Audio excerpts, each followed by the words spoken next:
Hello dear students. तो स्वागत है आपका मेरे इस चैनल एबी इंग्लिश क्लासेस में। तो बच्चों आज हम लोग बहुत ही इंपॉर्टेंट टॉपिक पढ़ने जा रहे हैं जो कि है हमारा फिगर्स ऑफ स्पीच का। बच्चों फिगर्स ऑफ स्पीच को हिंदी में हम लोग अलंकार बोलते हैं।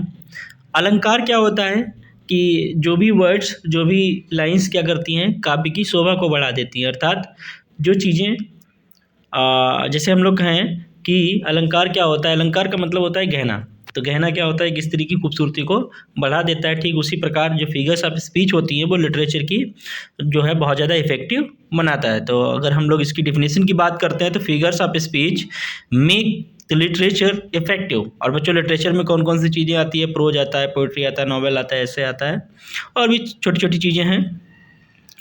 तो बच्चों आपके सिलेबस में जो फिगर्स ऑफ स्पीच हैं वो 7 फिगर्स ऑफ स्पीच है। वैसे तो बहुत सारी फिगर्स ऑफ स्पीच होती हैं लेकिन आपके सिलेबस में 7 फिगर्स ऑफ स्पीच हैं। तो चलिए बच्चों हम लोग शुरुआत करते हैं फिगर्स ऑफ स्पीच से। तो फिगर ऑफ स्पीच जो है सबसे पहले हमारा क्या है, सिमली। बच्चों सिमली जो रहता है इसे हिंदी में हम लोग क्या कहते हैं, उपमा। ठीक है, तो सिमली का जो है ये देख लीजिए डिफिनीशन पहले कि simile is a figure of speech in which comparison is made between two different things या ऑब्जेक्ट्स। और इसमें क्या होता है, comparison words so as like are used. बच्चों सिमली जो होता है इसमें क्या होता है कि किसी एक वस्तु की दूसरी वस्तु से कंपेरिजन की जाती है, लेकिन शर्त यह रहती है कि जो सिमली होता है उसमें क्या रहता है कि जो जिससे कंपैरिजन की जाता है, जिससे कंपैरिजन किया जाता है वो बिल्कुल डिफरेंट ऑब्जेक्ट होता है, सेम जो है ऑब्जेक्ट नहीं रहता है। जैसे हमने कहा कि लड़के की लड़के से करते हैं तो ये क्या है, ये मानव है। दोनों लड़की की लड़की से करेंगे तो ये भी क्या है, मानव है। तो हम लोग क्या करेंगे कि सेम ऑब्जेक्ट से ना करके डिफरेंट ऑब्जेक्ट से जब कंपैरिजन की जाती है तो वहाँ पर क्या होता है, जो सिमली होता है। इसकी कुछ एग्जांपल देख लीजिए कि I wandered lonely as a cloud. बच्चों सिमली में एक चीज़ ध्यान रखिएगा, आपको क्या मिले, सो एज, इसमें भी एज है, इसमें लाइक मिल गया आपको, इसमें लाइक मिला और इसमें जो है एज मिला। तो सिमली हमारा क्या कहता है कि सिमली में सो एज लाइक कहीं पर भी मिल जाए तो क्या होता है, वो हमारा यानी सिमली होता है। ठीक है बच्चों, जैसे हमने कहा कि I wandered lonely as a cloud. तो आई वंडर्ड यानी कि आई वंडर्ड किस तरीके से घूम रहा था, लोनली अकेले ऐसे घूम रहा था जैसे कि एक क्लाउड घूमता है। तो यहाँ पर आई वंडर्ड लोनली की जो है कंपेरिजन किससे की गई है, क्लाउड से। ठीक है बच्चों, और कंपेरिजन वर्ड जोड़ा गया है एज। उसके बाद है हमारा the night is dark as the black horse. तो यहाँ पे जो हमारा नाइट है उसकी कंपेरिजन किससे की गई है, ब्लैक हॉर्स से। ठीक है, उसके बाद हम लोग आते हैं live like saint and work like a hero. तो साधु की तरह जो है क्या करना है, हमें रहना है और हीरो की तरह काम करना है। अब देखिए बच्चों यहाँ पे आपकी पोएम जो है माई मदर एट 66, उसकी कुछ एग्जाम्पल यहाँ पे 2 दिए हैं कि हर फेस एसन लाइक, हर face essence like that of a corpus. उसकी जो चेहरे की जो दादी माँ थी उनकी चेहरे की कंपेरिजन किससे की गई है, कॉर्पस से। ठीक है, उसके बाद I looked again at her बान पेल आइज। अब बच्चों यहाँ पे क्या आ गया, आइज। ठीक है, ऊपर वाले में लाइक आ गया था। तो सो एज लाइक कहीं पर भी आपको मिल जाए तो समझ लेना हमारा क्या है, हमारा सिमली है। उसके बाद मेटाफर की बात करते हैं हम लोग। तो metaphor is the figure of speech in which comparison is made between two different objects. ठीक है, 2 डिफरेंट ऑब्जेक्ट्स में कंपेरिजन होता है। सेम ये जो है ये इसे इम्प्लाइड सिमली बोला जाता है बच्चों। क्या बोला जाता है, इम्प्लाइड सिमली। लेकिन इसमें क्या होता है, सो एज लाइक का जो है यूज नहीं होता है। ध्यान रखिएगा कि सो एज लाइक कंपेरिजन होगा लेकिन सो एज लाइक यूज नहीं होएगा। ठीक है, अब हम लोग बात करते हैं इसके कुछ एग्जांपल्स की। तो एग्जांपल देख लीजिए, लाइफ इज़ अ ड्रीम। तो लाइफ की कंपेरिजन किससे की गई है, ड्रीम से, लेकिन सो एज लाइक इसमें नहीं लगा है। उसके बाद friendship is a sheltering tree. Friendship को क्या बताया गया है, शेल्टरिंग ट्री बताया गया है। ठीक है, उसके बाद life is but a walking shadow. Life को क्या बताया गया, वॉकिंग शैडो। उसके बाद the camel is the ship of desert. Camel को क्या बताया गया, डेजर्ट का शिप बताया गया है। उसके बाद the world is a stage, संसार को क्या बताया गया है, the world is a stage, यानी पूरे संसार को एक स्टेज बताया गया है। ठीक है, कंपेरिजन तो नहीं है, लेकिन क्या है यहाँ पे कंपेरिजन है, लेकिन सो एज लाइक यूज नहीं है। अगर इसी में ही मान लीजिए the world is like a stage, तो यहाँ पे सिमिली हो जाता। ए थिंग ऑफ ब्यूटी, अब बच्चों इसमें जो है आपका जो जो थिंग ऑफ ब्यूटी से आपकी जो पोएम है उसमें एक एग्जांपल लिया गया है, thing of beauty is a joy for ever. Thing of beauty जो है कंपेरिजन किया गया है जॉय फॉर एवर से। ठीक है, और एक चीज़ ध्यान रखिएगा, जैसे हमने कहा इसमें जो है मेटाफर में क्या रहता है कि चीज़ों को जो है कंपेरिजन ना करके उसे वही मान लिया जाता है। जैसे हमने कहा कि तुम शेर के जैसे दिखते हो, तो you look like a lion, तुम शेर के जैसे दिखते हो, तो ये क्या हो गया, सिमिली हो गया। और हमने कहा तुम शेर हो, तो क्या हो गया, इसमें हमारा मेटाफर हो गया, यानी कि चीज़ को जो है एक ऑब्जेक्ट को दूसरे ऑब्जेक्ट में समझ लीजिए परिवर्तित कर दिया जाता है। उसके बाद बच्चों आते हैं हम लोग पर्सनिफिकेशन पे। पर्सनिफिकेशन क्या होता है, personification is the figure of speech in which lifeless things and abstract ideas are presented as living beings. इसमें क्या होता है कि जो लाइफलेस थिंग्स हैं, ठीक है, यानी कि जो निर्जीव वस्तुएं हैं उन्हें क्या बना दिया जाता है, सजीव बना दिया जाता है। ठीक है, जैसे हमने कहा कि फ्लावर्स आर डांसिंग, फूल क्या कर रहे हैं, डांस कर रहे हैं। अच्छा, डांस कौन करता है, डांस तो इंसान ही तो करते हैं, जो लिविंग बीइंग होगा वही डांस करते हैं। तो क्या है हमारा यहाँ पर पर्सनिफिकेशन है। पर्सनिफिकेशन में क्या होता है कि नॉन लिविंग थिंग्स को क्या बनाया जाता है, लिविंग बीइंग्स बना दिया जाता है। जैसे हमने कहा कि लव इज़ ब्लाइंड, प्यार जो है कैसा होता है, अंधा होता है। तो ऐसा होगा कि प्यार की दो आंखें होंगी, ऐसे थोड़ी होगा, प्यार की दो आंखें थोड़ी होती हैं। अंधा कौन होता है, जिसकी आंखें होती हैं, और प्यार की आंखें होती हैं ना। तो यहाँ पे लव को क्या है, एब्स्ट्रैक्ट आइडिया को क्या बनाया गया है, लिविंग बीइंग्स बनाया गया है। उसके बाद अगर हम लोग बात करते हैं एंड लुक्ड आउट, अब जो है आपकी जो फर्स्ट पोएम है माय मदर 66, उससे एग्जांपल लिया गया है। And looked out at young trees sprinting, sprinting का मतलब होता है तेज तेज चलना दौड़ना। तो यंग ट्रीज स्प्रिंटिंग क्या कर रहे थे, जो छोटे छोटे पेड़ थे वो बहुत तेज दौड़ रहे थे। पेड़ थोड़े दौड़ सकते हैं, दौड़ता कौन है, इंसान। तो यहाँ पे यंग ट्रीज जो है नॉन लिविंग है, और इसे क्या बनाया गया, लिविंग बीइंग्स बनाया गया है। उसके बाद आते हैं, अगला एग्जाम्पल हमारा है कि perhaps earth can teach us.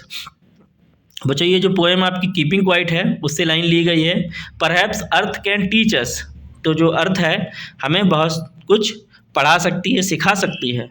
तो भैया अर्थ कोई टीचर थोड़ा ही है जो टीच करेगी हमें, टीचर थोड़ा ही है।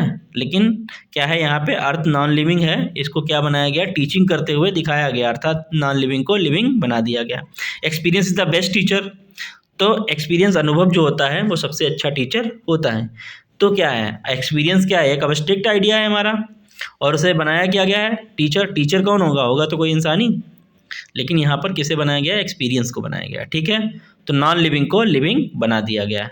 उसके बाद death lays his icy hands on king, जो मौत है वो क्या करती है, अपने ठंडे हाथ राजाओं के ऊपर भी डालती है। अब मौत के दो हाथ होंगे, दो पैर होंगे, तभी तो डालती होगी ना। डेथ क्या है, एक अब्स्ट्रैक्ट आइडिया है, और इसे क्या बनाया गया है, नॉन लिविंग थिंग्स बनाया गया है। ठीक है बच्चों, अब आते हैं हम लोग एपस्ट्रॉफी पे। अब देखिए पर्सनिफिकेशन और एपस्ट्रॉफी में थोड़ा सा अंतर है, बस ध्यान रखिएगा कि an apostrophe is a direct address to death. अगर कोई व्यक्ति जो है क्या हुआ है, मर चुका है, उसके बारे में बात कही जाती है। टू द अब्सेंट, या ऐसे व्यक्ति के बारे में बात की जाती है जो कि अब्सेंट है, यानी कि वहाँ पर नहीं है। और to speak to an inanimate thing, या तो ऐसा दिखाया जाता है कि जो है किसी निर्जीव चीज़ों से बात की जाती है। देखो बच्चों उसमें क्या होता है, पर्सनिफिकेशन में जो नॉन लिविंग थिंग्स होती हैं उन्हें क्या बनाया जाता है, सजीव बना दिया जाता है, लेकिन इसमें जो है बातें करते हुए दिखाया जाता है एपस्ट्रॉफी में। और बच्चों ध्यान रखिएगा कि इसमें जो है एपस्ट्रॉफी में आपको मार्क ऑफ एक्सक्लेमेशन मिलेगा या कॉमा मिल जाएगा कहीं पर, तो ज़्यादातर आपको मार्क ऑफ एक्सक्लेमेशन मिलेगा। ठीक है, तो जैसे मान लीजिए हमने कहा कि मान लीजिए कोई लड़की है, एक लड़का है, दोनों क्या हुआ है आपस में उन्हें प्रेम है, और वो लड़की या लड़का कोई भी एक्सपायर हो जाता है, तो कहता है वो कहाँ चली गई तुम, ओ मोनिका कहाँ गई तुम। ठीक है, तो वो अब्सेंट है लेकिन वो क्या कर रहा है, बातें कर रहा है। या तो कभी कभार ऐसा होता है, हम लोग कहते हैं अब कभी कभी हम लोग जो है अपनी जो चीज़ों से ही बात करने लगते हैं। मान लीजिए हम बाइक से जा रहे हैं, बाइक का पेट्रोल हो गया ख़त्म, ठीक है, तो क्या कहते हो, भाई प्लीज़ थोड़ी दूर और चल जा, थोड़ी दूर चल जा, बस पेट्रोल पंप पर चल जा। ऐसा लगता है कि बाइक तुम्हारी बात सुन लेगी और तुम्हें पहुंचा देगी। नहीं, वहाँ पे क्या किया जाता है, जो इनएनिमेट थिंग्स हैं उनसे बातें जब जहाँ पे की जाएँ तो वहाँ पर क्या होता है, हमारा कौन सा एपस्ट्रॉफी होता है। ठीक है, तो जैसे हमने कहा कि ओ डेथ कम सून, ओ डेथ कम सून। अब देखिए यहाँ पे ओ डेथ को डायरेक्ट एड्रेस किया गया है, जल्दी आना।